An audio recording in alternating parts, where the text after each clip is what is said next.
ஒரு நடிகர் வரும்போது ஒரு கூட்டம் வரதான் செய்யும். ஒரு சிரஞ்சீவி வரும்போது பெரிய கூட்டம் வந்தது. ஒரு சிவாஜி சார் அப்ப வந்து ஒரு கட்சி தொடங்கி பெரிய கூட்டம் வந்தது. ஆனால் எல்லாம் டெபாசிட் தான் இழந்தாங்க. நடிகரை பார்ப்பதற்கு சின்ன குழந்தைகள் முதல் பெரியவங்க முதல் அவர் ஒருக்க பார்க்க முடியாதா என்று ஏங்குவார்கள். ஏன்னா சினிமாவில் ஹீரோயிசம் பண்றாங்க இல்லையா, 100 பேரை அடிக்கிறாரு, தங்கச்சியெல்லாம் காப்பாத்துறாரு, அண்ணனை காப்பாத்துறாரு, ஏழைகளை காப்பாத்துறாரு, ஆட்டோ டிரைவர்கள் எல்லாம் தோழனா நினைக்கிறாரு, அன்பு செலுத்துறாருன்னு நினைச்சு அந்த பாசத்துல அது உண்மை என்று நினைச்சு அந்த படத்துல பார்த்த ஹீரோ நிழல்ங்கிறது தெரியாம ஒரு கூட்டம் வரும். அந்த கூட்டம் வந்து ஓட்டாக கண்டிப்பாக மாறாது. கூட்டம் தொடர்ந்து வந்துட்டே இருக்கு, வரத்தான் செய்யும். ஒவ்வொரு ஊர்ல வரும்போது வரத்தானே செய்யும். இப்போ தஞ்சாவூர்ல வரும்போது தஞ்சாவூர்ல உள்ளவங்க பார்த்திருப்பாங்க, கன்னியாகுமரியில வரும்போது கன்னியாகுமரியில உள்ள ரசிகர்கள் பொதுமக்களும் பார்க்க வருவாங்க. இன்னும் சொல்ல போனா திமுக காரங்க பார்ப்பாங்க, அண்ணா திமுக காரங்க பார்க்க வருவாங்க. எல்லாரும் வீட்லயுமே விஜய் ரசிகர்கள் இருப்பாங்க, அவங்க வரதான் செய்வாங்க.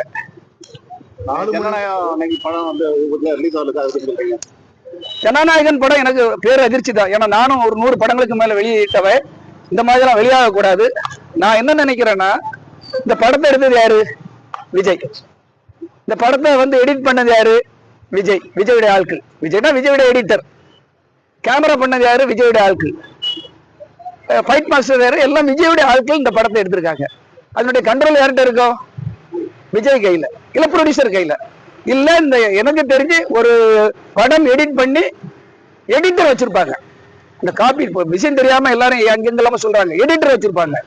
நீங்க யார் மேல எஃப்ஐஆர் போட்டு கேஸோ கிரைமோ நீங்க சைபர் கிரைம்ல கம்ப்ளைண்ட் பண்ணணும், அந்த ப்ரொடியூசர் மேலதான் கம்ப்ளைண்ட் பண்ணணும், இல்ல விஜய் மேல கம்ப்ளைண்ட் பண்ணணும், இல்ல அந்த எடிட்டர் மேல கம்ப்ளைண்ட் பண்ணணும், இல்ல அந்த படத்துல யாரை பார்த்தா அந்த பட குழு மேல கம்ப்ளைண்ட் பண்ணணும்.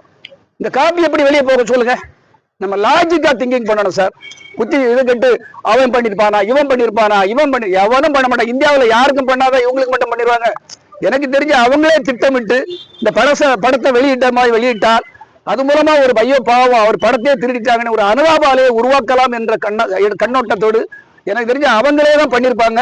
இதே வந்து சிபிஐ மாதிரி இல்ல, சைபர் கிரைம் எல்லாம் சேர்ந்து அவங்க மேலே விசாரணை நடத்தும்.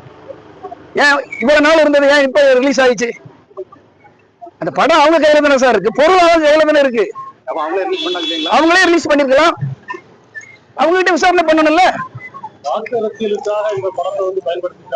அப்படி சொல்லலாம் சார், ஏன் அப்படி யோசிக்க கூடாது? அவங்கதான் அந்த ஆதவ அர்ஜுனா மாதிரி தப்பானவங்க. அவங்க பாருங்க, அந்த கூட இருக்க பொருளாளர் பாருங்க, மனைவியை துரத்தி விட்டுட்டு அந்த குழந்தைய வந்து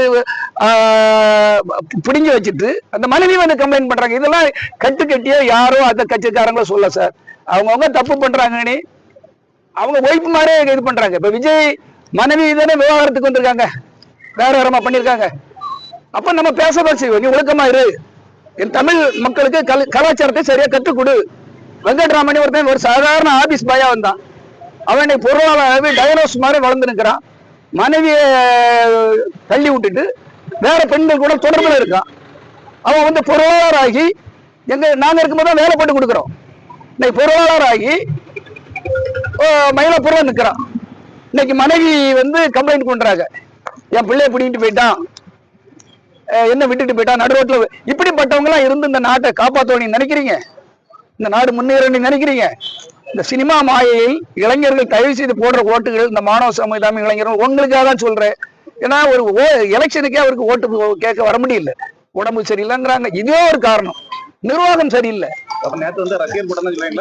ரசிகர் கூட்டம் தான். இப்போ கரகாட்டம் நடந்தா கரகாட்டத்தை பார்க்க கூட்டம் வருதா?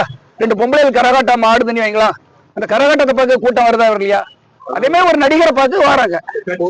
கட்சி பேரு அது எல்லாமே பயன்படுத்தி இருக்காங்க. இது தேர்தல் நடத்த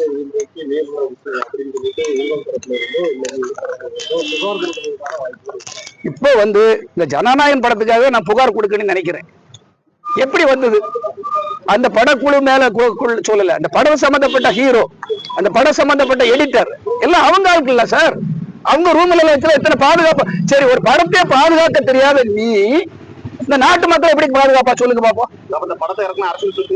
சூழ்ச்சி. இது மூலமா அரசியல் ஆதாயம் தேடலாம், யார் மேல பழிய போடலாம், யார் மேல குற்றம் சுமத்தலாம், எல்லாம் அனுதாபம் தேடலாம். தணிக்கை வாரியத்துல ஒரு காப்பி இருக்கு, தணிக்கை வாரிய தரப்புல ஏதாவது ரிலீஸ் ஆகுறதுக்கான வாய்ப்பு. தணிக்கை வாரியம் இதுவரை அப்படி பண்ண கிடையாது, பண்ண மாட்டாங்க. நீ ஏன் உங்க சைட்ல இருந்து நீ ஏன் பாதுகாப்பா வைக்கல? அதுல வந்திருக்கு எடிட்டர் வெர்ஷன் இருக்குது. அந்த படத்தை காலையில் நானும் பார்த்தேன், நீங்க பாருங்க, எடிட்டர் வெர்ஷன் இருக்குது. அப்ப நீங்க தான் குற்றவாளிகள். அதாவது பணத்தரப்புல இருந்து படத்தை பார்த்தாலும் ஷேர் பண்ணாலும் நடவடிக்கை எடுக்கப்படும் சொல்லியிருக்காங்க. ஆமா, உங்களுக்கு எப்படி காப்பி கிடைச்சு? அதாவது ஒரு காப்பி துண்டாக காட்டுவாங்க இல்லையா, யாரோ வந்து இப்படி இருக்கு சார், அதான் பார்த்தேன். இப்போ எல்லாரும் தான் பார்த்துட்டு இருக்காங்க, உலகம் தான் பார்த்துட்டு இருக்காங்களே. எனக்கு தகவலே வெளிநாடுகள்ல இருந்தே சொல்றாங்களே, இது வெளிநாடுகள்ல இருந்தே பார்த்தேன் தானே எல்லாரும் சொல்றாங்க. இது நான் என்ன சொல்றேன்னா சார், பாதுகாக்கிறது ஓன் குற்றம். நீ தப்பு பண்ணிட்டு அடுத்தவங்க மேல எல்லாம் பழிய போட்டு இப்படி ஒரு அனுதாபம் தேடுறத வைக்காதீங்க. இது ஒரு நல்ல அரசியல் அல்ல. ஓகே. 1,26,00,000 மனங்களை வென்ற தந்தை டிவி யூடியூப் சேனல். தவிர்க்க முடியாத தம்ப்நெயில்ஸ், கலக்கலான கான்டென்ட்ஸ். நீங்களும் இந்த குடும்பத்தில் இணைய இப்பவே சப்ஸ்கிரைப் பண்ணுங்க. அசுரபலம் கொண்ட எங்கள் டிஜிட்டல் கரங்களில் உங்கள் விளம்பரங்களை சேர்க்க வாட்ஸ்அப் பண்ணுங்க. 8939888838. Email advttv@dttv.in.